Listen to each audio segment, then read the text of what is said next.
Happiness. It is something that many people, maybe you've been searching for as they've dealt with isolation, social distancing, and their mental health during the pandemic. What started as a popular class at Yale University in 2018 is now a wildly successful online course available to the public titled The Science of Well-Being. More than 3.3 million people have already enrolled in the seminar offered by the online platform Coursera. The lone professor, Lori Santos, said she octupled the number of people taking the class during the pandemic. And Professor Santos joins me now. So great to have you on. I can't wait to talk to you about this. Let's first start with the course description. It reads, in this course, you will engage in a series of challenges designed to increase your own happiness and build more productive habits. As preparation for these tasks, the professor reveals misconceptions about happiness, annoying features of the mind that lead us to think the way we do, and the research that can help us change. Tell us more, if you would, about this course and what participants can take away from it.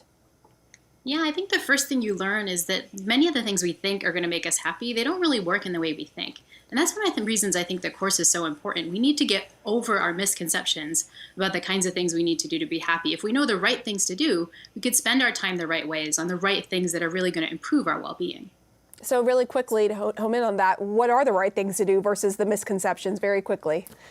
Yeah, misconceptions are about money and changing our circumstances, but the research shows what really works is changing our mindset, becoming more present, more grateful, and changing our behaviors, becoming more socially connected, taking time to do nice things for others, and even healthy habits like sleep and exercise.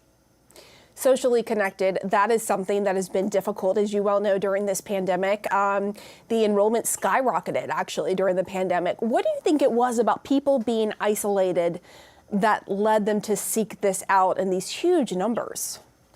Yeah, we know that social connection is a necessary feature for high happiness. So, social isolation, lockdown, it was exactly the kind of thing that was going to cause a huge hit on our mental health. And so I think people flocked to the course to try to get some strategies for how to improve things. People knew how to fix their physical health, right? You need to wear a mask and socially distance. But I think people really struggled with simple things they could do to protect their mental health during a tough time.